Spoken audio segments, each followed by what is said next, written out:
Et je crois que ce soir, Dieu va encore nous parler. Dans l'inga vous allez connecter awa qui m'a connaissé na yozala brancher na présence en Zambé parce qu'il y a un message que Dieu veut te donner ce soir. Amen. Vous savez, ce que vous allez besoin chef de l'État, quand le chef de l'État parle, on a trop d'attention pour comprendre ce qu'il dit. Mais là, c'est Dieu qui parle. J'aimerais que vous allez connecter en ce lieu pour comprendre quelle est la pensée de Dieu dans la vie d'ailleurs. Amen. Est-ce qu'on peut réacclamer le Seigneur Jésus? Tu le fais tellement bien. J'aimerais que nous appelions notre papa, le père de la maison, pendant que nous appelons l'apôtre Mwamba Thierry, pendant qu'il s'élèvera pour nous parler en tant que bajène, Toyambaya avec double honneur, aux obétés l'ensemble Maboko. Amen. Tovandi tobeteli Yesu Maboko. Oh Maboko va pas rouler bajène. Oh. Ce beau c'est ça va paranatiki nanga. Amen. Vraiment la président merci parce que tu es là. Vous savez, ce sont des moments à ne pas négliger. Hein? Le thème, c'est ce qu'un jeune peut savoir ou doit savoir sur son identité étant ambassadeur de sa famille. Oyo elenge singela yeba na oyezali kombo na yeke azali ambassadeur ya libota na ye. Ce thème Dieu m'a donné lorsque j'ai préparé l'enseignement sur croire au Seigneur Jésus-Christ, tu seras sauvé toi et ta famille.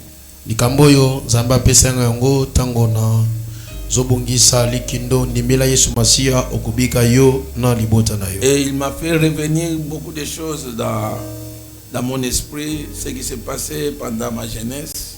Azongisela kinga mwa makambo mingi na molimo na ngai na oyo elekanake na bolenge na ngai. C'est là où il nous a dit ndebisika lobaki na biso on doit créer des équipes, équipe 1 et équipe 2, donc les amis de Thierry 1, les amis de Thierry 2.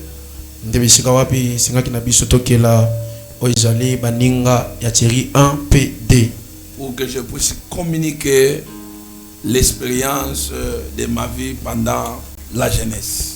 Poete Nathalie Sabilenge lolenge na bikelaki na bolenge na ngai.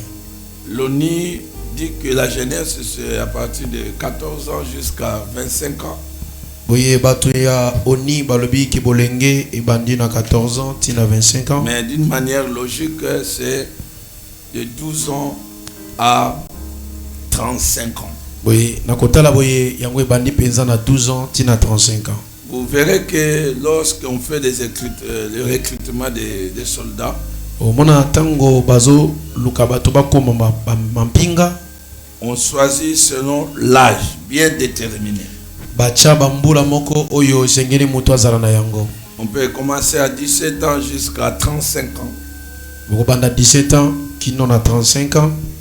Avant ou après 35 ans, on ne prend pas les gens. Na simana yango wana bazoka susu batute. Alors je me suis posé la question pourquoi on choisit les gens selon la limite d'âge.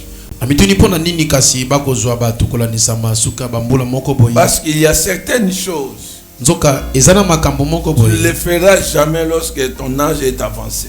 Okosalaka yango te tango mvula na yo epousse. C'est là où j'ai compris que la jeunesse c'est une période très cruciale pour tout chacun de nous. Ndebishika na eko sosolete kozala to elenge keke ebaki bilenge ezali ekeke moko ya mutuya penza pona biso. Chaque personne qui vit sur la terre, mutu no sozobika na mabele, si Dieu lui donne l'occasion ou encore lui prête le temps, soki nzamba peshi tango, il vivra les moments de la jeunesse. Ye akobika batango akibolenge na ye. Et nous bénissons le Seigneur pour ça.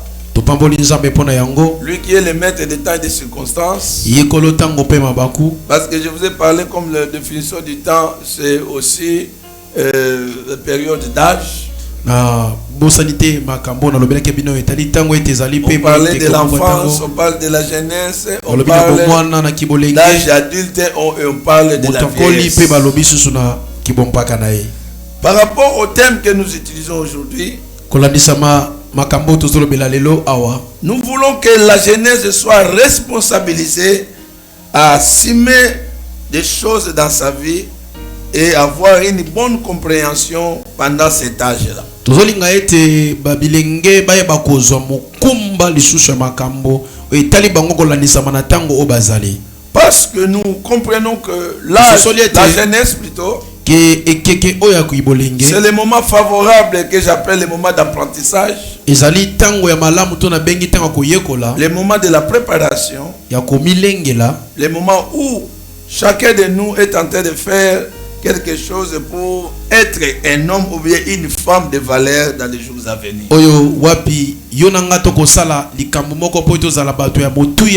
je l'ai dit, il y a d'autres choses que tu ne les feras que pendant que tu es jeune. Si ton âge est avancé, comme Paul le disait, quand j'étais enfant, je parlais comme un enfant. Quand je grandis, je fais disparaître tout ce qui était de l'enfance.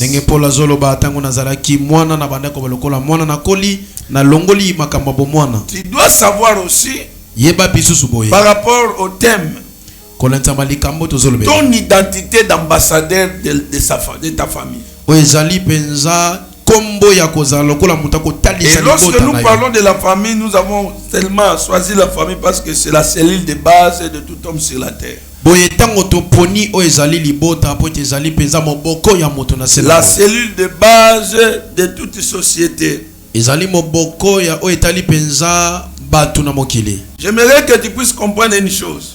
Par rapport à la famille, il y a au moins 7 choses que j'avais, au moins 6 que j'avais épinglées concernant la famille. Tu ne peux pas être un ambassadeur, un représentant d'un pays si tu ne connais pas ton pays. Avant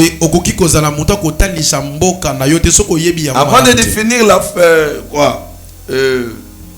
l'ambassadeur, je te parle d'abord de la famille.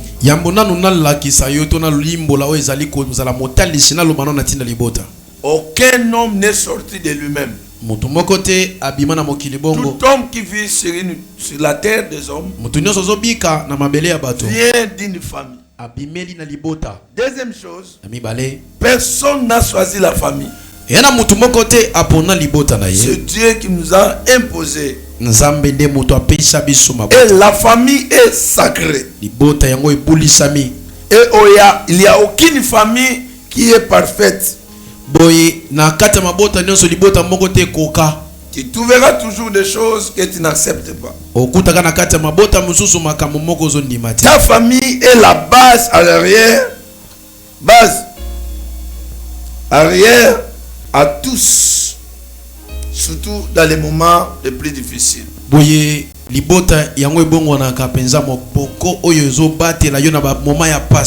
Ta famille est le premier univers de ta vie, le premier univers, donc là, le monde où tu t'es retrouvé.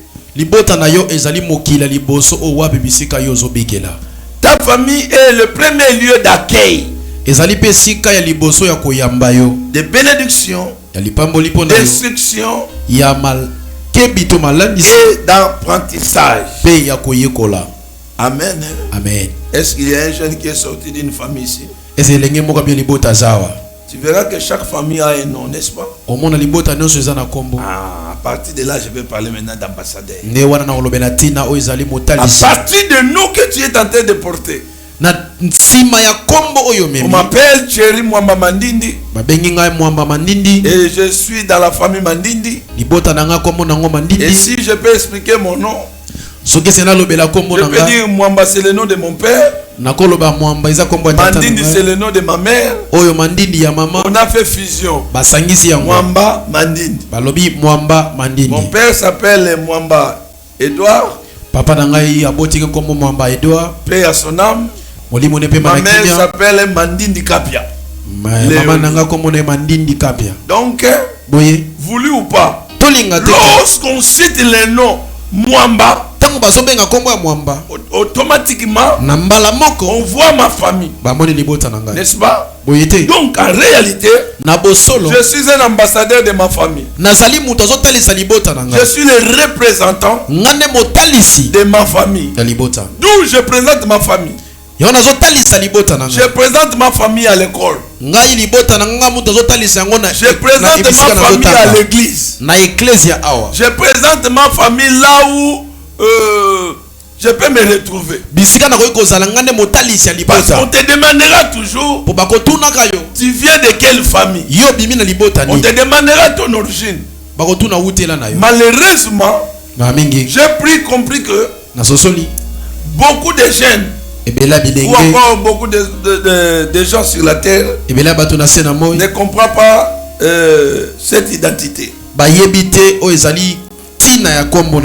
Alléluia. Amen. Revenons de la jeunesse. Une période très cruciale. C'est une partie de la vie qui est entre l'enfance et l'âge viril. La jeunesse est en opposition de la vieillesse. Tu es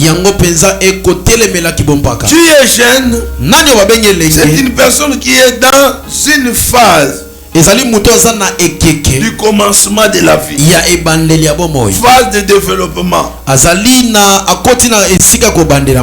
Alléluia. Yes. L'âge qui n'est pas encore avancé, il est au début de beaucoup de choses. C'est une période d'apprentissage, une période de préparation pour devenir quelqu'un dans la vie.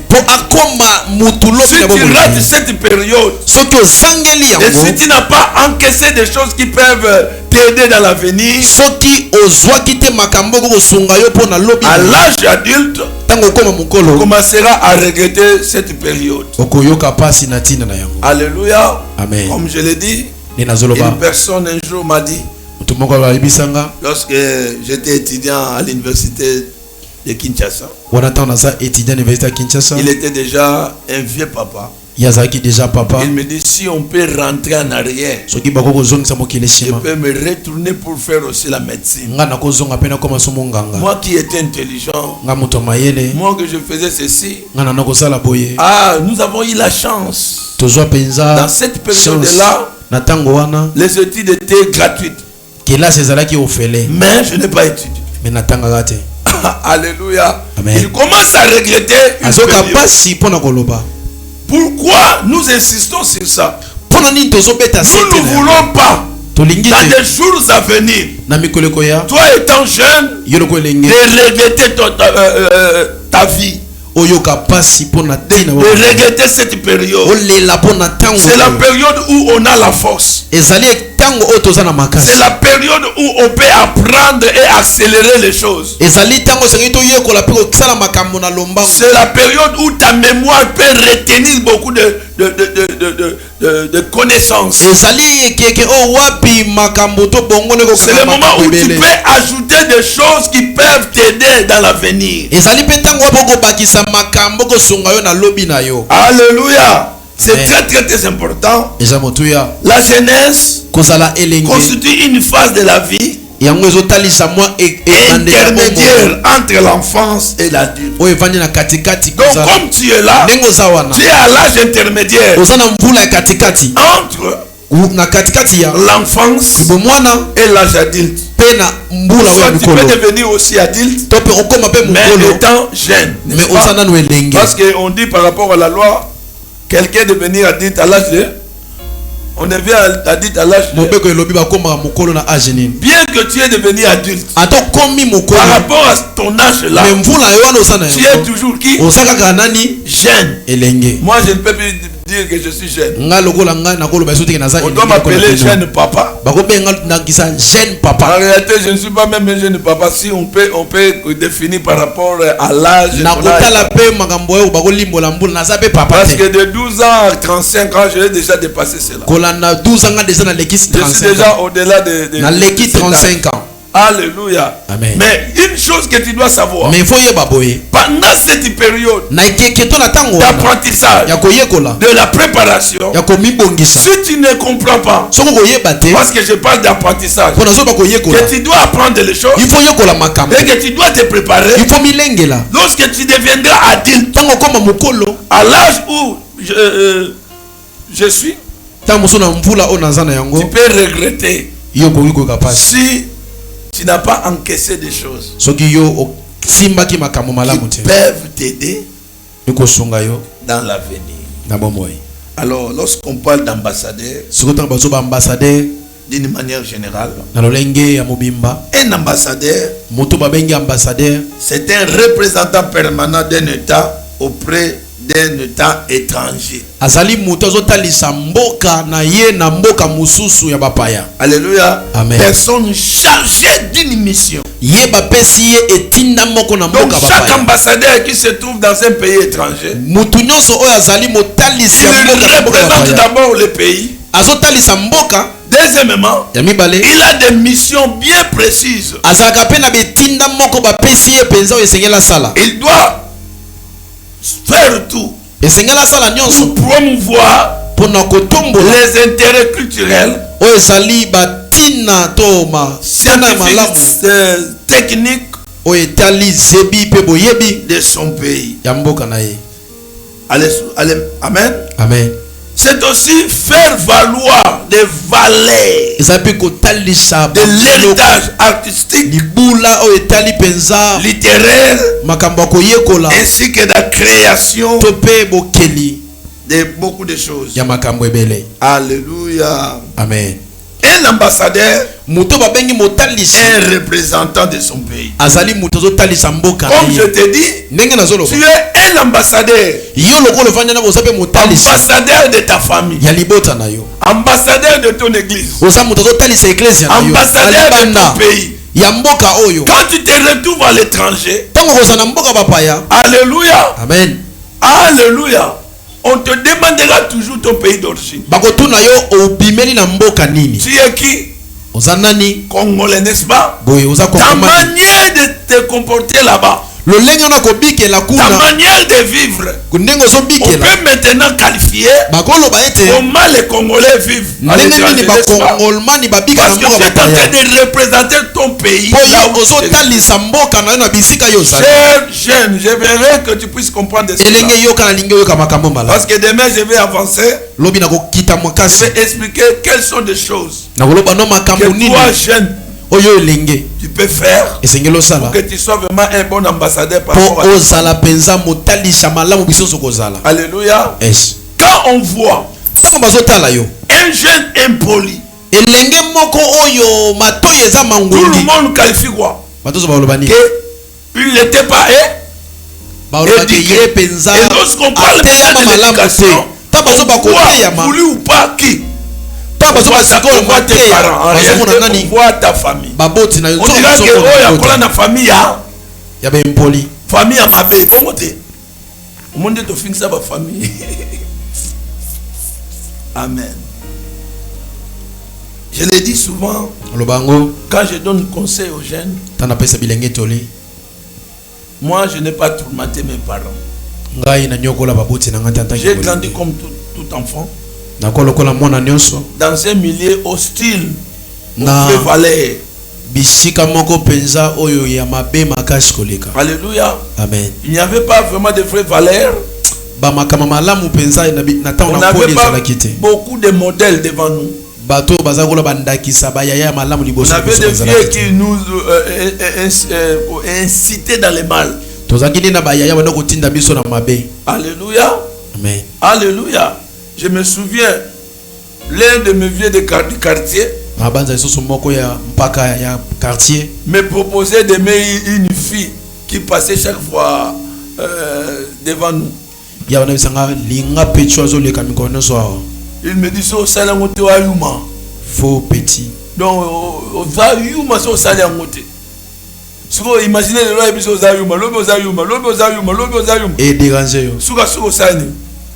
Olobi be oloba po olongola ki yuma libosa fie via mona ka ke yo po so timba ndo. Bafo ba Ndo ka vie. destruction mobimbe bandi. Amen. Ba faux ba vie. Amen. Amen. Donc on est grandi dans des milieux comme ça. Tokoli na babisika ya bongo. Tu passes des parcelles, là on vend du chanvre.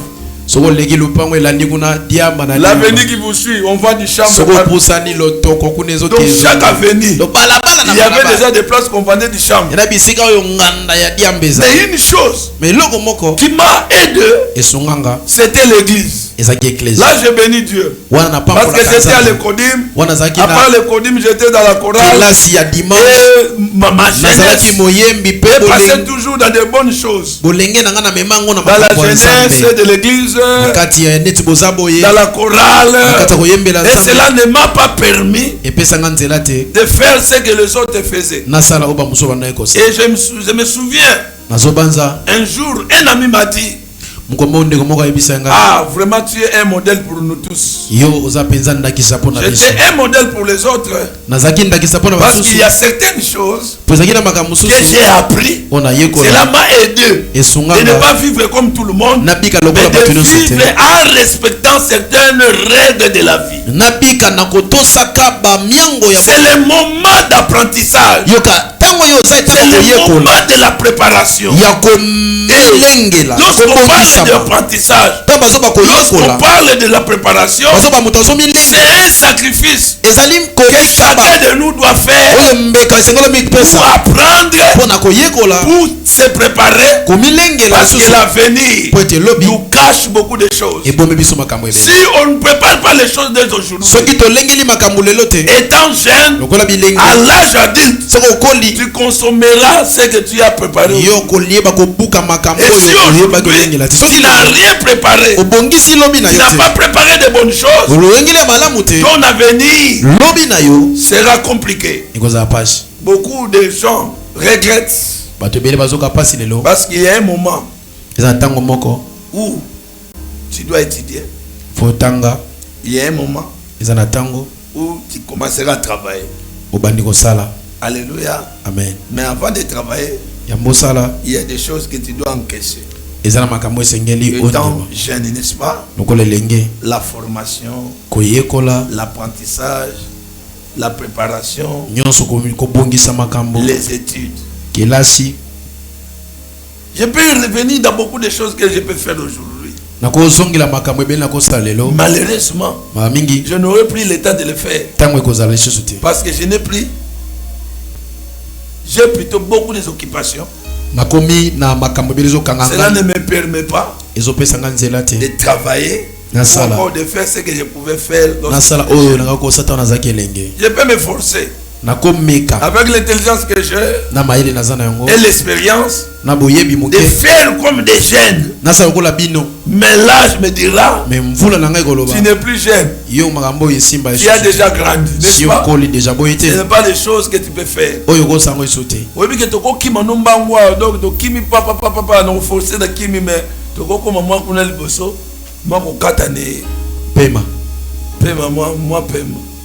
Mwana ko yamba nguto ko sana biso to kimi mbangla mso pe jeune olembi po na moni ba jeune belé balemba mais to ko beta no bale na okata na van ngambo la be nga joko est-ce que no beta so bale ndé na no beta soko mokete Nathalie Ronaldinho akoma tel bumne ba pesier ballon a jonglé ne pe kitoko mais au monde kimel ne kimel o tango za ki jeune ekeseni a obeta ne touche ezali mais loko nini manqué makolo azaka na ngwana bambango banoki na ngwana batiba bano beta ya vitesse wana moya sala mo susu nenga banoko sala ezate parce que temps wana eseleki frère tika na bango va na lingala bien omoni période ozali na ningo sima mninga pembeni sima na voisin loba omoni période ozana lokolo za jeune makambo ebele yekola soya bien ya mabetika profiti lobi ezelayo étant représentant ya famille kozala mtoto tele saliboto yoka ngelo moko lokolo za représentant famille yoka to représenter la famille na biso bisika nyonso tozalaka même soko ke musala o représenter famille na biso esiko ke na kotanga voyons ça na ngote yo betaka bandinga na taso yibaka biloka bataka bano bakaka mwana wa sana éducation bien te suka babenga banani l'école ba parents babenga ba parents point so yi baba pika ba to bandi question réponse babenga ba parents point gadi ba pesa rapport ya mwana bango po ba parents basani babanda ko éduquer les sous bien babende matoi babanda suko rééduquer bongo makamno so ba parents ba no est-ce que d'autres bana vérité hein tout ba vérité est-ce que ça na parents wa kolinga mwana ndake no kofinga ba l'école hein to parents mo batinda mwana kende moni to ko kekuna mutu nyoso otumulo finga e bambe mabanga nati ko mona ngote ba na ebite basala rapé basalia hein so mutape tu pe betaye wande balobaka po ya kolela kata ba betika kuna so mutape tu yo bezongisa mais nati ko mona te para moko atina mona na e na mabe mais siko tuna mutuna mabe obana basalaka et utawa bon question musuna poser nane sali ya bizarre monga mineral na ya oliango ah oh koyoka sonite yolia yibalia nana la monga mineral nana lia ko wanga na te serve kuna do lia c'est ça quand déjà ngabe mo na lia monga mineral soko lié zongi sangot obeme makabatu na nini okoma lukuta bongo te okoma bisenga senga po luka ka ko couvrir po yebite surtout so kaka balobi ke to bana ko benga na semaine zoya semaine omute bono bandida ya ko bebla il faut luka ba moyen nyo so ya ko yimba o so kindenge nini siko param da ko yembo no classe mutuna mususu tango mutalie mbongo na ye ya mineval a détruire ma parent na yeto aza commis détruire yemo. Donc pour te dire tout simplement na période de jeunesse eza la biloko yo soko enkesa ngo mabe ekoti yo etikali yo na vino mobimba pe obana ko se souvenir kana yango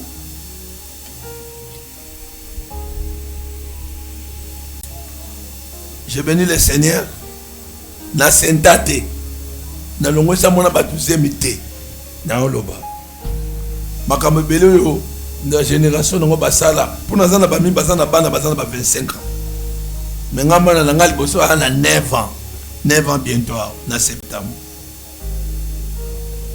bon je me suis décidé de ne pas faire comme tous les autres que je puisse honorer ma famille remarquez hein yoka loko l'ambassadeur tango libale sala maka et c'est ngoya wapi hein balo bagani lemso baluka moko famille wana basala gani oh to ça va te famille wana basala gani baba lisaka nana memi libala yo poyo mtokelo kutana mobile n'est-ce pas mais tango kutana mobile oni ngolinga te bo memewa o représenter na famille no balinga ba pe famille mobile na yo après libala sani et salami bongo te hein mais le coup me pesa me pana ah mwana na biso asala nini ah mwana na biso asala nini abali to abala lokumu ya mais yoka siko pona la soko za représentant famille bisika mutakenda kalibala ne bisika yeba naka soki akola kama hein soki akola kama ngana mona bazongisi mwana mwasi babi papa mama mwana bino tuka bo afana nanu bo te nanu mutuna batera ete ah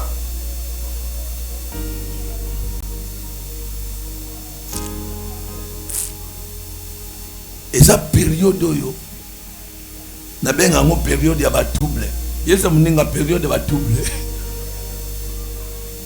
période de confusion. Pour nani na ba période de trouble et période de confusion. Il y a ba trouble parce que ils ont ba trouble d'abord ils ont se manifester dans nzoto na yo. Na bokoli na yo parce que ozolonga mwana ozokota na kimokolo. Ils ont makambu oyo ya bo mwana bandi ko kende mais bo moto bandi ko ya. Na bo moto to bi ils ont ba hormone net ya bana basi to benga des hormones principales na bana mbale ezali testostérone na bana basi oyebite nini ah Pardon?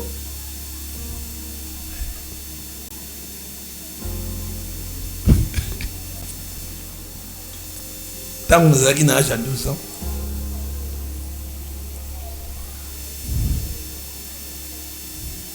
Nous avons mingi livre éducation à la vie. Première, deuxième, troisième. Ba livre nous avons tilelo. Aucun moins 12 ans. Ba livre nous avons tilelo. C'est qui ba livre à maman. Mère nabiso. Pourquoi ça qui science infirmière? Ba livre nous avons. Je me souviens un jour, tant que comme la 6e des humanités, on nous parlait maintenant de cycle féminin. Alors, dans la classe, on a belé à bassi. Il faut calculer.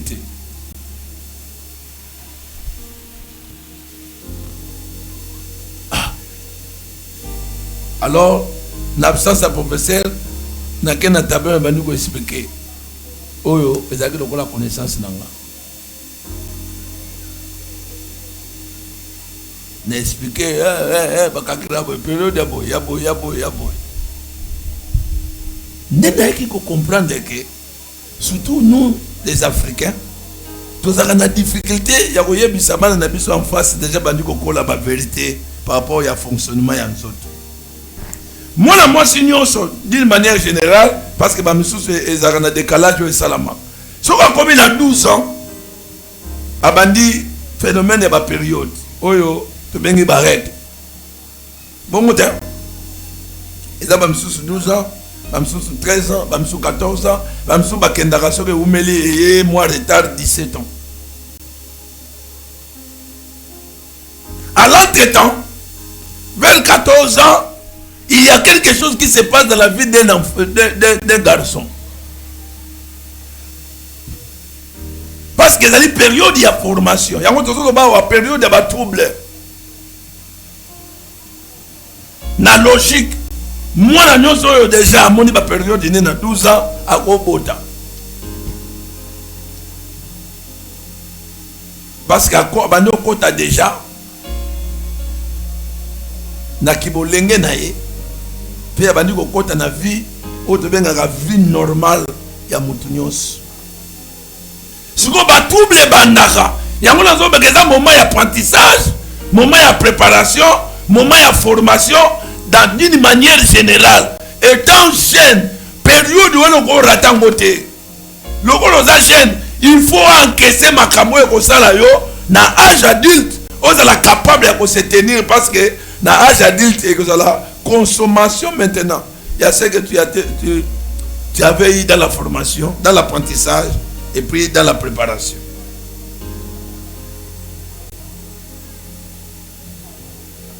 Moi si par rapport à l'école, moi bambomo et bandobim, n'est-ce pas? Abandi ko koma moi si. Au moins, moi saleté n'enga zako kola. Soy kaka ba phénomène donné bandi. Pourquoi remarquer moi ça va nous comme moi propre. Bandi on comprendre que nous va nous comme moi si. N'abi que parmi bino et belé si boleki étape wana. Mais nous autres pas pour comprendre. Et pas moi mbali et bandaka na éjaculation nocturne. Alali boye surtout qui elambe baby déjà vie mon bima moi mbale bandi na moment na pe akoki ko engrosser une fille ako sentir dans nzoto na ye makambo moko bandi ko lamuka nde sika distinction maintenant sala maka entre bana basi na bana mibali. Au moins, a comme éviter banabasi na ba misusu abandi ko s'approcher pe banabasi. Ils ont dépendre na ndenge oyo apprentissage nezo salam. Pe na période wana ngana yebi. Mwana mbali misusu balingana na 12 ans na moi si 12 ans.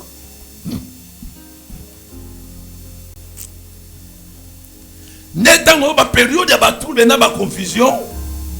Obano mwana mobali akomi aza pe na posa za abi mana mwana mwasi. Oyo ezali fait normal. Normal, mais comme ma belle en sens que na âge wana risque ezali ceux qui ont engrossé par exemple yo za na 12 ans moi ça na 12 ans. Est-ce que vous avez la responsabilité moi sur la tandis que yo zotanga et pas ça dit. Otanga pe boza na classe ba 6 ba 12 ans, ils ont 6e primaire, ba sous primaire sérieux.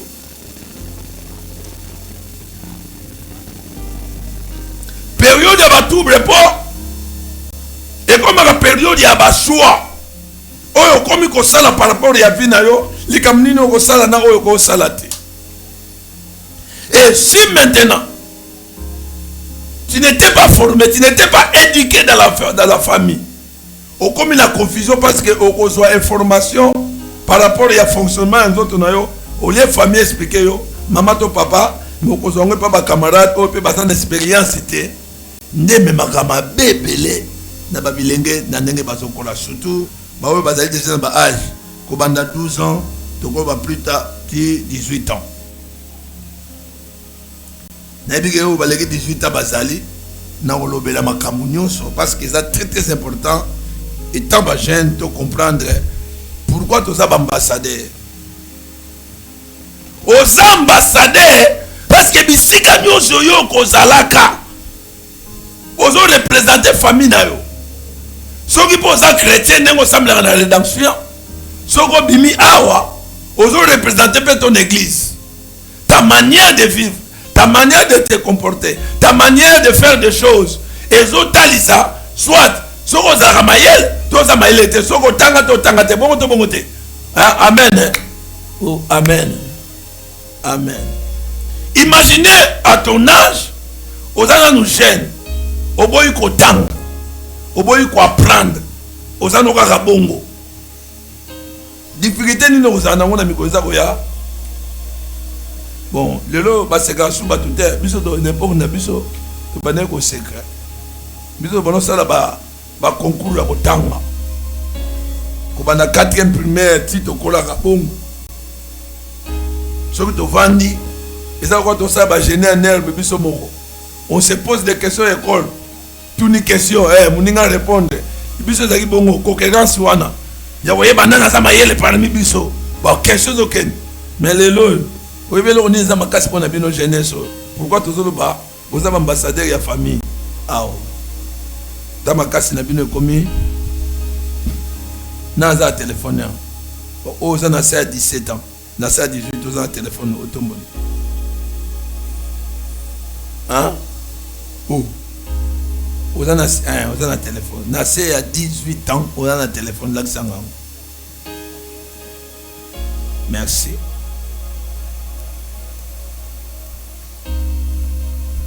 Au côté de la distraction avant, je vais pour apprendre des pour y bangote. On va mindele. Ah, bah comment faire ça? Bah on va mettre un téléphone. Éducation ni bazang.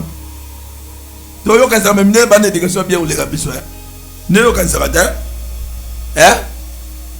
kuna beta ta mona mbatati ake fundo bokanga yo mais awa biso to respectaka mwana ko bete mbato ko zo kusina nzela kuna l'état de comment s'occuper na bana yango bala mtamta kola remarquer ko mona ba otola sa denema aux États-Unis mwana moko ya 12 ans abomi mama na ye abomi na bandeko na ye abeti ba masasi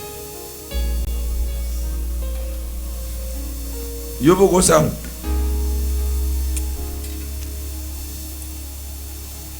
Donc, au bout de la famille, et ça la makama malam, oyo mona, et ça paye ma belle ozo mona. Mais moi na mayelo alingia lobby ça la mutu munene loko l'ambassadeur ya famille. O représenter famille non pas la ndenge mabe. Pour ba congolais nous va finir ba congolais étranger. Ne moi beta sur na seka. Ah bien. Ninga mo bakenda poto wana zo beta ba tanga ya ba congé. Congo Brazzaville na Congo ya biso ya Kin. Congolais ya Kin. Ba bazaki na mikanda te. Ba la police sikoyo interpellé bango na misika ba telema. Congolais na biso. Atali, rien. Pia! Akimi. Congolais en face, aïe, se présenter. Batuni, oza Congolais. Oh, Congolais, wap. Alinga baka Congolais qui tient ça. Même c'était, oza Congolais, te. Omoni wana Akimi, Congolais, wap. Ah! Pourquoi? Parce que bisika nyo ce Congolais zalaka. D'ailleurs, babenga biso ba Congolais, te. Est-ce que vous bakango? Hein? Babenga biso ba Zaïrois. Car le nom de moi, comme vous avez comment vous l'immo et comment Congolais, n'est-ce pas? Vous devez le retourner, vous savez. Regret n'a rien causal. Lobby na yo, ce qui les lobby si makambute, les lobby faut l'inga rotanga, les lobby faut l'inga formation, les lobby faut l'inga makambue au sala que lobby, tant ozo comme mutu munene, ozo comme mwasi, o mutu nyosa ko apprécier, oza na loko ko présenter nango. Donc, école otanga au représentant kango na bagage oyo okotisa na mayele oyo okotisa. Oyo atanga école tchanana pour manière na yo ya ko se défendre par rapport à connaissance au soit qui et donc correspondre te pe ba ko tout na ba ko douter peut-être na diplôme na ba ko douter na oyo au sala.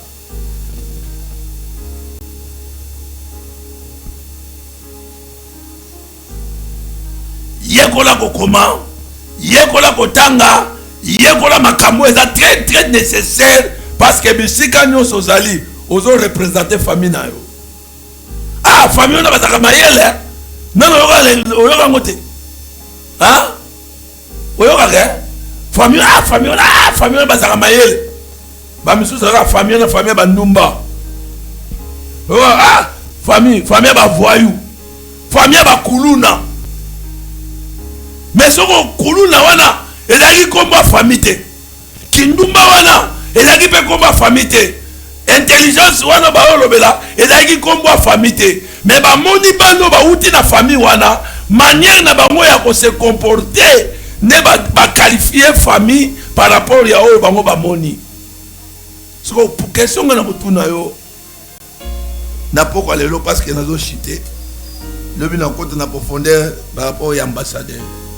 Na bale élément on a présenté le yo ndenge nini okoki kosoma nango pour que vie na étant que jeune nous avons koloba na âge na 50 na comme na 14 ans te problème ezate bakosela ka pe temps makambo te au fur et à mesure mbula peso ya okoma peka na âge wana ndeno ba bande kolobi na zaka na libandité ngaza kita suke bele buki mena koma na libandi pourtant et puis c'est aucun. Yo pe le loko lo banazala ngala 15 ans. Makamo ba lo wana zo concerné ngate. Te. Mukolo mona nanga suis na classe. 90,4. Automatiquement madame na bango, directrice na bango na wana maternelle. Aza pour ça monana. Ah, ce qu'on communique. Ah, papa était ah mon no mayele. Voilà. Ah, voilà. Oyoki na esengo. Na bio voilà. Azo représenter nga bisika zali par rapport ya betite, par rapport ya makambo tali science. Ce qu'on mutunu na tunu. Na makambo tali classe. Baloba nini par rapport ya famille na bino.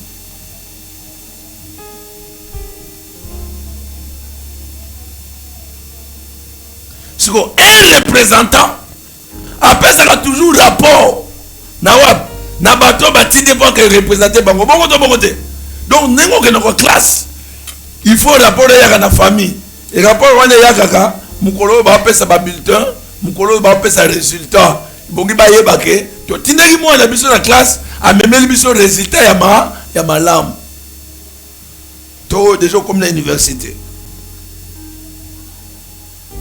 Mais ça n'a pas les belés. Babima ba représentant mabe. Ba tina ko ketanga. O memeli bango yo memela bango diplôme o ba osela. O memeli bango semi. Moi mon bal pe, o le memela ba para diplôme akene ko zo akeko sente.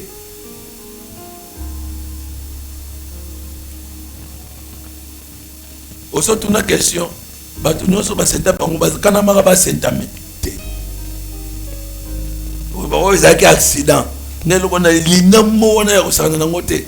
Accident ezalaka nde nini nanga oyebisanga accident explike nga accident mpe o accident eza ndeni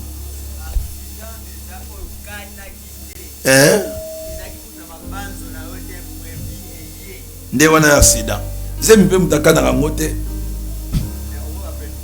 mais eza accident te.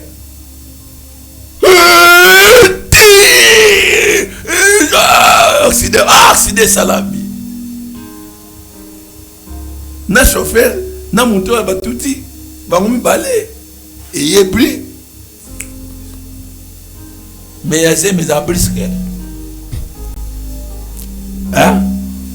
soki bato mibale bango mibale base prépare nango te eza na moto moko ase préparaki mpo nango bongo to bongo te.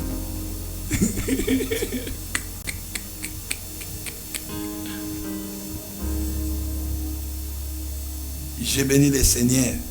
Ici, quand nous sommes dans Zala, on m'a apprécié, on a bien.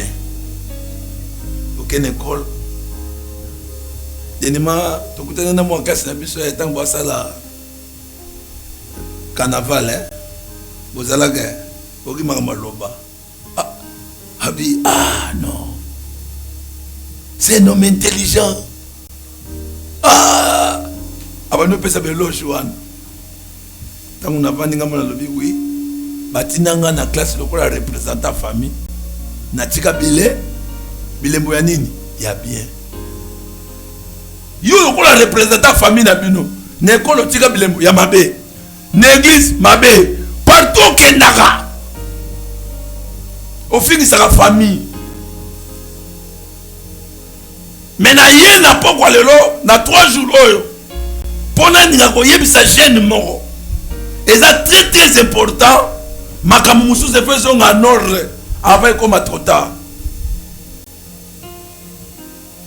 Parce qu'on doit représenter que la famille est dans une famille local échantillon. Parce que la famille c'est la cellule de base. Mais la famille peut être l'église, ton église. La famille peut être ton pays. Tant que vous avez la musique, batalio. Est-ce que bakolo bape makama malamu par rapport à la famille oyouti? Bakolo bape malamu par rapport à pays na yo. Aujourd'hui, on a des problèmes sérieux. Sérieux na pays na biso, un problème sérieux. On n'a pas de modèle dans le domaine belé. Sur un domaine ecclésiastique, ba modèle basa soumingité. Oye na politique, kuna parlons même pas. Muyibi na muyibi. Corruption na corruption.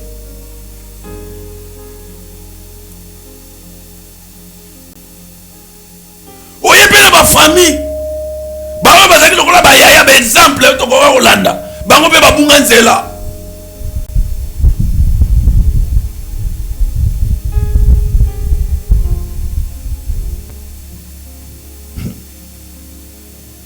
Surtout dans notre mboka na biso. Bato pe ba utiliser biso. Ezaka ba utiliser ba chaîne. Marche ba chaîne baké. Buzoba ba chaîne. Maintenant ba zoka ba position. Ba beti biso kara. Ba mbongisa biso makambo esengelité. Imaginez tikanga na biso lo moko. Nous reproduisons des choses. De manière. Ya makambo yo. Soit to monaki, soit to yokaki. Muto amonana na makambo mabia te na vie na ye, ezaka pe pas ça reproduire makambo bien. Muto pa yokate, be formation a bien na vie na ye, ezaka pe pas si pour ça pe ba faire information. Donc oyoka na ko mona et jouera un rôle munene pendant la période de l'apprentissage. O mona kanini, oyoka kanini parce que oyo yoka kana oyo monaka ezaka influence na kati yango esaka ko produire. Mais aussi la constat que bana nyonso baboko mo bambanda ba développer kaka refi moko boy kati na bango ba développer kaka end moko boy na mituna bango ezaka kaka lokwa za mwasi ya papa mbanda mama donc a onyo kolanga kaka attention ezaki mbata pour ne erreur ya sali po basongisi na nzela et bimaka mabe bongo te bimaka ka nyokola ye po aza mwana na ye te. Et puis bakula na famille papa na maman babundaka trop omona bana basi bazaka na méfiance makasi na domaine ya libala bana mibali bakula apeka na même stratégie ya makofi wana amona ke papa babetaka makofi akasi ke na niveau libala yo esalaka bien eza makofi omona ta muta sambelaka te akoli na famille wati komona papa beta maman mbata te ye pasa na ba réserve moya beta pe bambata eza te parce que c'est loko enkesa tanga zaki komona zaki mukie et venait comme kati na ye akoli nango pe aza bien bon. Oui, mais ça n'a pas tout souba semble la rater mais basa na moral et vanda est-ce que bien amena masangate atambola papa mbate asaka makampo mbate. Pourquoi? Parce qu'il n'a pas na jeunesse na ye et ça na makambo enkesa. Imaginez mutu ko nga chéri ato tcheno ba bière no tchenga tatation à bière o tchenga tatation à vin oh anamela na lam na melango te na olango pété. Pourquoi? Parce que mon enfance pendant période de la jeunesse na goûté ngote na salé la ngote donc pour ça na ngopé ezangate mais ce que zaka na banaki komela na banaki ko ça donc attends na komi pasteur moi tendance à kokende côté ko nego ça donc ngolo baké période de jeunesse et la période oyo il faut encaisser makam oyo ko pesa valeur kaka na yote valeur et pas na yo pe ko pesa valeur ya libota na bino et pesa valeur ya bisika oyo par exemple l'église d'ayo makambo ko peut ko encaisser na kati église et ko pesa be valeur bisika ko kende église na parce que vous allez représentant un ambassadeur.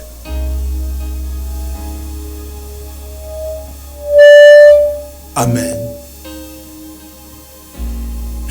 David a mis sur le mot que c'est ça. Tu as dit na Coran la mission ngaba. Coran la mission d'agir répété. Tu es marakito. Mais on avait des défauts graves. Parmi les défauts d'agini, el bosso. Ce quand aussi si goyemba, mission la mission sur lui. Maté à Hollande, voilà zo bangate dans l'ensemble à Coran parce que moi j'étais toujours discipliné. Et la preuve année que nous avons même dans cinéma ya kala, ya 1900, nana ba kaiwana. Nous sommes dans l'ongona ba kaiwana tia ba kaya bien, ba kaiwana bien. Aussi ce oyemba. Moi na benda na, là c'est pas libanda ba yo comme théâtre. Mususu des fois mi balé. Ce qui toye, ezaka na mo programme église baluki. Toye mbité, na yebiso mukwana. Tout le monde ne faut pas sentir que bananga baba fâché. Et donc, et comment que le rôle est moins le robot boy?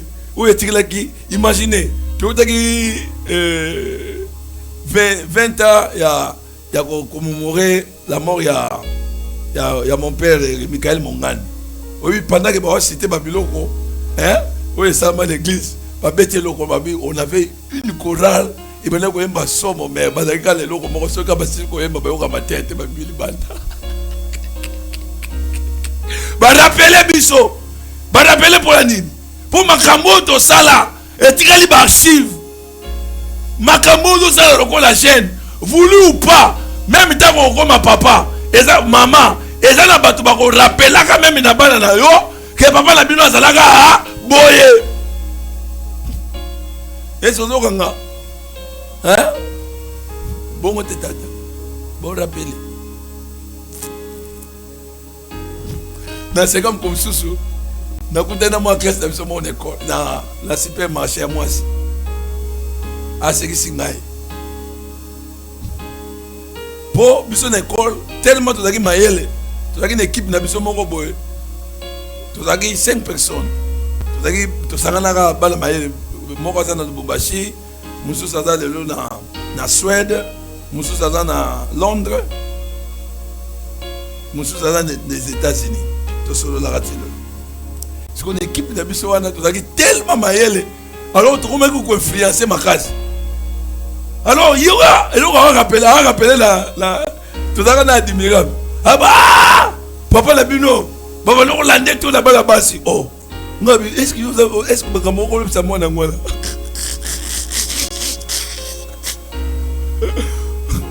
Mususu ka yebisaka bino bazaki ba vedette école.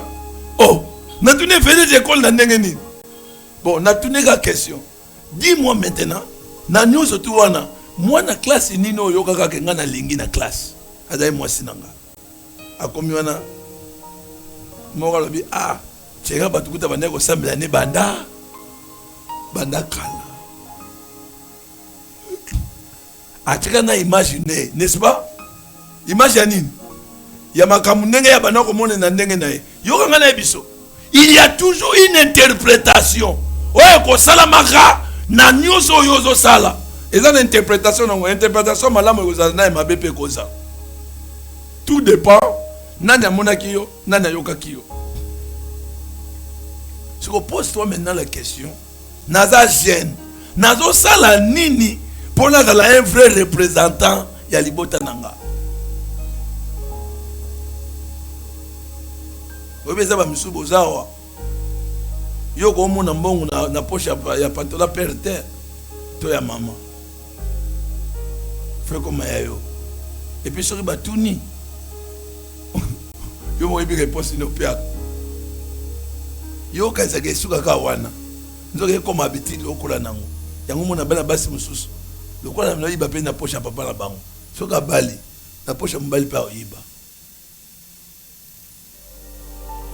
Quelles sont des bonnes informations étant jeune? Oh yo za ko encaisser katina yo pour le beau bimisango. Na ko bossa na ka jamais. Conseil moko ba yebisa kanga. Ba bitango za elenge. Marigo zo tang. Eza na biloko monsieur foyo kolango. Ye kolaka pe moma moko boye ba sombilo elamba te yo moko ko somba na mbongo ba pesaki yo. Ye kolaka pe ko bomba soki ba pesi yo oza pe ne parne yo. To koli to zaki na ba caisse. Biso zo kolana ba caisse na biso. Il est là na yo comprendre sunga makasi ba caisse te mais épargne comment sont. Biso zaki na ba caisse. Et loko ba prena biso. Ke nyuso ba pesa yo. Ezaka te mukolo nyonso tu ba para ba ozaka nango. E pe na mukolo ko kene classe ba pesa yo ta différente. Oki ma classe bo eza venir na yo po ba pesa yo lokote. Mais na tango ba pesa na moment abondance. Zaka na caisse bomba. To zaka na boza na caisse. Biso zaki na batanga ba monga mabende to ba mongo ya nini. Oko kotaka na caisse no bomba ngo bien. Oko sutuka bo na fin du mois, moi mbongo moko bien bimi. Ndango bimi. Na ebisa sinega mère. Ntambo na bimi na caisse. Ba mère mususu ya kodi mpe bazaka. Aboto le odef sanga nan. Ba def sanga parambongo te. Oyo nga ya. Oyo. Atanga pasteur no oyo def sanga mbongo na. So def singa yebango na melio. Kasi non ba vérité. Yo ba na ndenge no senga mama na bino mbongo. Nga na def sanga mama na biso mbongo ko la senga mbongo. Nem ko na oka frère réponse. Abina so se ba mbongo nyo to apesa. Va def sa maman mon côté. Ce qu'on a dans mon nous serons pesa mais on va na déficit te va def sa ba parent mon côté. Le bal na cadre va faire ce que déjà va faire les années.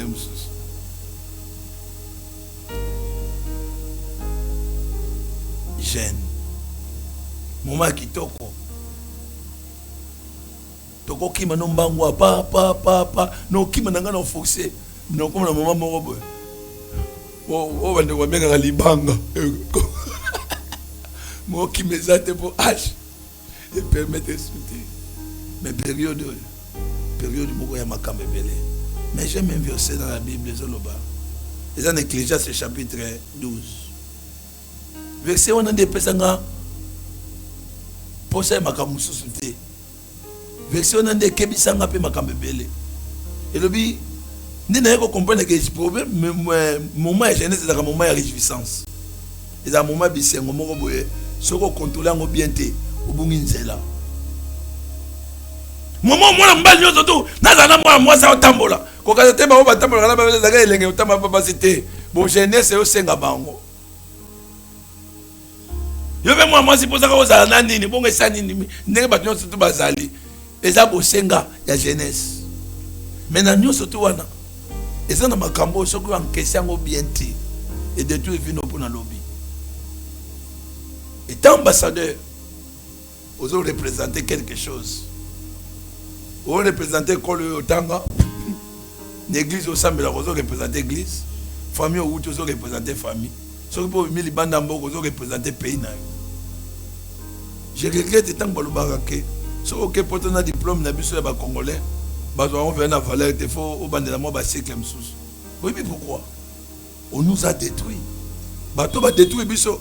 Et ça bato bien la jeunesse na bango, makambo bango ba zwa ki ya mabe, yango ba memi yango ba tikili biso lokola mukumba. Donc ndenge yo poza pendant période de jeunesse ça bilo kozo zwa.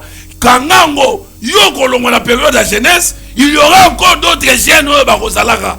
Ba jeune wana et bon baza na ba modèle liboso na bango ba représentant na bango bato oyo ba leka na bisiko bango ba ko leka po bazo exemple ba sala makama bien lobby. Quel est l'exemple? Oh yo kotika bisika oh yo leka lokola jeune parce que ambassadeur nyonso bisika zalaka ba yebaka ko créditer bandimaka na président ya mboka wana. La preuve est que l'ambassadeur ya Rwanda to bengana aw tangu pa ke na Belgique basani ba bengana yi. Pourquoi ba bengana ba biye a ba ko encaisser ba assassinat ya ba Rwanda mususu bazaka ba s'opposaka na Kagame. Moi Belgique je vais até. Donc atiki bile mama beo côté pa kei moi ba yambaye ezate pour ça ka bizale mabe. Donc ba yebi déjà na caché wana. Yo caché no ba yebi ya nini lokola jeune lokola mwana na famille taka nde okate na ba parents no bangala bato tu bayeba mwana wazakane mpole akate na ba so kuta banga ba parents nete bongo na banga biso c'est-à-dire lokolo banga ba parents te okena bena cité o banga pe mutu te parce que o wuti na bisiko okokai ko apprendre makambo zu yango te oyo bimi libanda obimisaka oyo mokoza nango. J'écris faux surtout jeunesse na biso alelo. Et le raison c'est parce que liboso na bino vous n'avez pas beaucoup de modèles. Na domaine nini?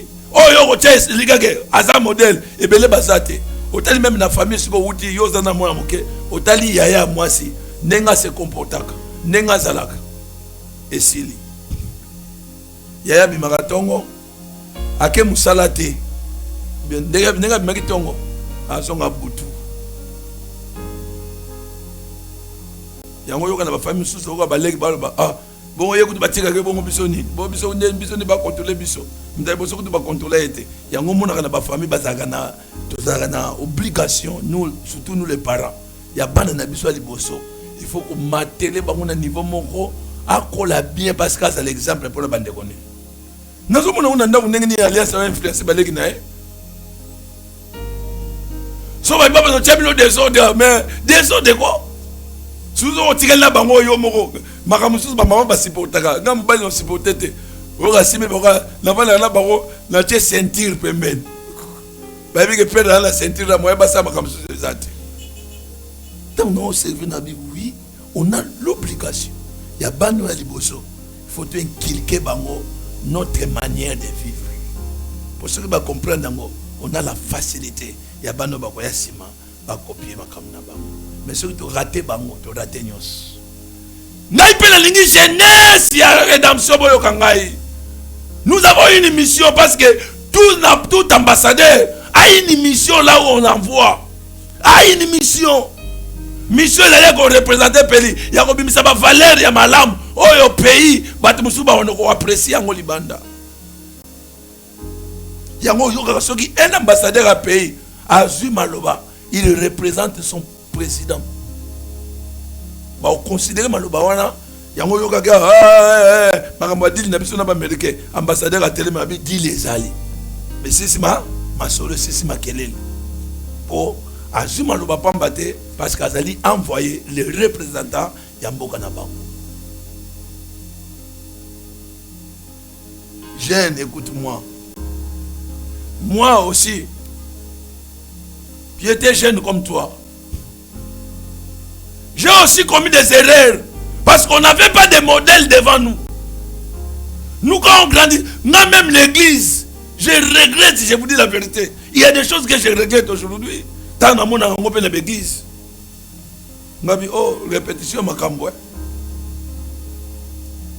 Il y avait des frères. Oh, po ba ke lingilenga mwasi ba benga lega Yesu lega pasteur po ngana makamwana nazate donc ngape fona ko makalo kola bango ngape na ko mosa makamlo kola bango.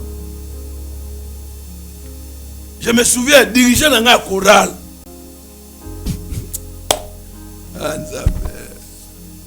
Heureusement. Mais quand vous avez la grâce d'avoir des modèles devant vous, vous se confiez. Jeunesse, chaque jour, il y a des réunions. Parce qu'on vous apprend la manière de vivre, non selon le monde, selon Dieu. Parce que dans la minute où on est au Kenya, le monde n'est pas même nous risquons d'avoir des jeunes qui sont sérieux. Nous risquons, je vous dis la vérité, avec l'arrivée des téléphones. Bisous des agas moi bien à bête à la solo. Olingi mwanze de nayo. Même si vous avez maraté pas na bango. Pour bon na na le ba mo le batindé wenze. Ce peut batindé te beaucoup betata de un mois bon na na binoté. Mais ce le ko beta siffler. Si les gars basini. Mais abino lelo. Et ça plus grave ko tant na biso. Pour yabino le local na téléphone. Olingo na bino ça mama solo zo beta manyoso to na kata téléphone. Ba rendez-vous na téléphone. Donc vous avez un risque belé par rapport à ndenge biso to kolela. Pour biso kolela ba risque za ki lem to ko sentete bo mutango lingi bo mona na binote. Ata za ba posa no kune sukili ko ne tali kuna bo mona na binote. Mais lelo téléphone numéro ezali obenga na webi neni bokosa bo bokutana. Donc vous avez exposé koleka batango eleka. Et tant exposition eza makasi et que batu baza exposé vraiment na niveau moko ya mabe, ceux qui baza fondé te, ceux qui baza préparé te, ceux qui baza d'information te par rapport à la réalité wana ezali, on risque dans les jours à venir tous na ba chaîne oyo ba ne loko te na mitu na bango balaka na busoba na busoba.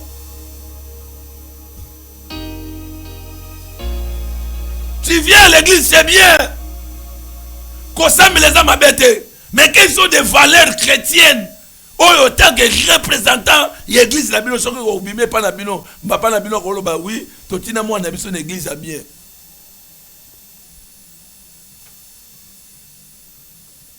On a un problème même. Obi ki za ba parents mingi batina bande ba on de l'église réveillée. Croyez que to détruit bana menzo ne la biso ko ba lo ba wana formation za bien. Bana nde ba bébé belé. Bana ba bébé belé ngana yebi ndeko moko komaka lesbienne parce que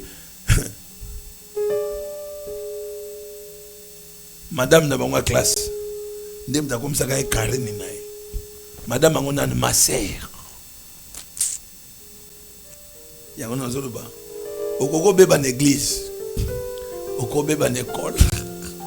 Okoko beba ozaka no bia okomi na musala moko boyo baby. Donc partout ko osala ko beba.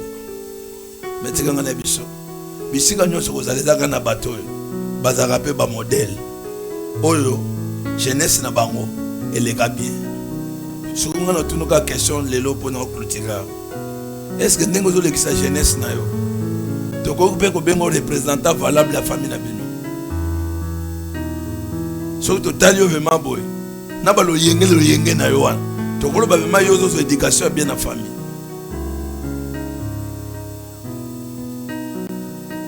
Ndengo kati la bato bangala bongo. Toko lo ba vraiment bien yo okola bien. Nenge de loza na âge ozanango. Owa mona mwasi. Moza déjà na 5 mibali. Tokolo ba pe yo o représenter famille bien na balabala na bino na quartier. Na âge ya yo. Étant jeune. Tokolo ko lo ba ke yo nengo ya église aw. Tokolo ba oui toza fier na jeune Tongolo. Qui a un modèle.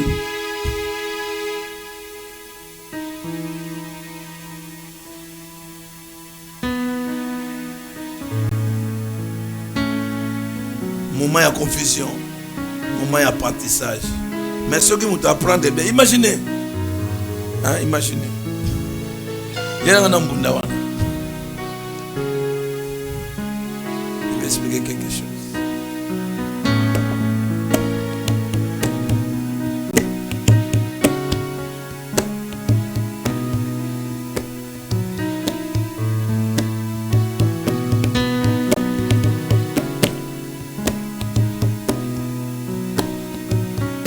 Non, ça ni. Na beta munaneni. Polan samani. C'est son azoro kata. On reproduit ce qu'on nous écoutons. Na peso exemple na ba manière nous. Attends aussi qui va on reproduit toujours ce que nous écoutons, ce que nous voyons. D'une manière, d'une autre. Vous voyez, vous remarquez, tout comme quand on va dans la toiture, beti boye, ça dit moi ba triangle wana, moi ba pyramide wana, ce qu'on a bien. Ils allaient suite et ba film Nigeria bonté, hein? Pas la besoin d'aller bonté, surtout même pendant qu'on m'y constitue ça bonté. Ils avaient la pyramide à boye, ça la boye, toiture à boye. Mais ba toiture ya siko, ezai. Pour tout bande to comme ko monde le romo boy ba produire ba bimisa on peut na marché ba recherche c'est ça mais ndeni ba tonga ndako lokola lelo yo internet et puis ça biso moi occasion ya koyeba moi makamebela teza mboka ya binote to comme produire ngo to moni pour to zo kasam ya wana étant jeune pour être un vrai ambassadeur il faut yeba biloko ni bongo yoka.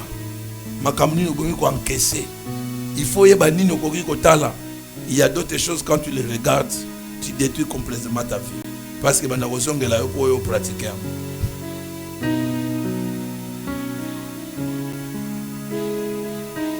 Qui est ton modèle, l'église? Hein? C'est très important. Qui est ton modèle, l'école? Moi, classe de biso moko tant une école primaire.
La génération de karaté, boxe, judo, lutte.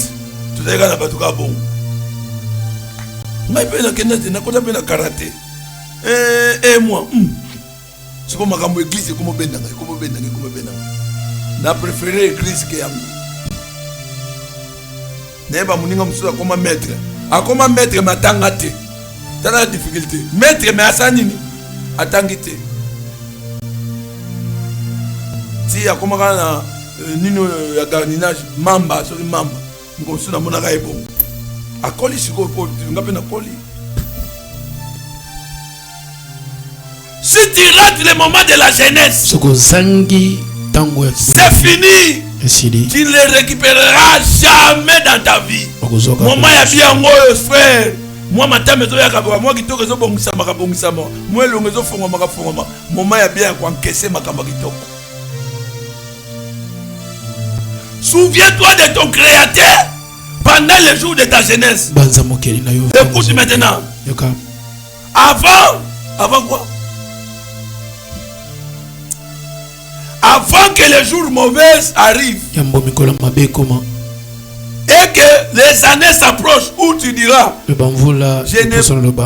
ne prends point de plaisir. Avant que l'obscurcir le soleil et la lumière et la lune et les étoiles et que les nuages reviennent après la pluie. Le temps où les gardiens de la maison tremblent. Ah, nous avons les gardiens de la maison. La maison ici, c'est le corps. Les corps ont les gardiens de la maison. Les gardiens de la maison qui tremblent, c'est le pied. Alléluia. À un âge bien avancé, ces pieds ici ne pourront plus tenir le coup. Ça commencera à trembler. La Bible dit, avant que ce moment-là arrive, pendant que tu es jeune, souviens-toi de ton créateur. Pendant que tu es jeune, apprends de bonnes choses. Pendant que tu es jeune, aime la formation. Pendant que tu es jeune, aime les études. Pour ne pas regretter dans les jours à venir. Ce que je voulais te dire ce soir, tu es un ambassadeur. L'ambassadeur de ta famille, l'ambassadeur de ton église, l'ambassadeur de ton pays, l'ambassadeur de ton territoire, l'ambassadeur de ta langue, l'ambassadeur de ton père et de ta mère. Alléluia. Amen. Toutes les bonnes choses que tu feras, les gens diront, imaginez, Jésus faisait des miracles. Le Seigneur, au lieu de l'apprécier, écoutez ce qu'on a dit. Et c'est mon amour sur la Mélissa Yonini. Ah! Et c'est mon amour sur la Mélissa Yonini. Bakumisi moi naté. Mais Bakumisi pour ta Mélissa Yonini. Si c'est les bonnes choses que nous voyons ici.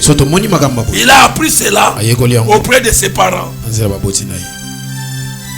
Et tant qu'ambassadeur, tu dois donner gloire à ta famille, l'honneur à ta famille, le respect à ta famille, pour que les gens puissent te respecter et respecter ta famille. Il y a des choses que tu dois faire. La première chose, tu dois te souvenir pendant que tu es jeune de celui qui t'a créé. Et en se souvenant de Dieu, on s'aligne dans ses principes pour réussir dans la vie. Au nom puissant de Jésus, je suis en train de déclarer sur un jeune que ta vie ne se ressemble pas à ceux qui ont échoué dans la vie. Amen. Au nom de Jésus, je le proclame dans ta vie. Que ta vie ne se ressemble pas à ceux qui ont échoué. Toi tu réussiras. Parce que tu te souviendras de l'Éternel pendant que tu es jeune. Et tes dieux là fera de grandes choses dans ta vie.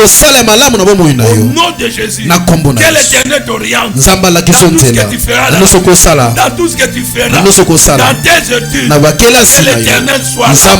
Tu te guides afin que tu sois un bon représentant.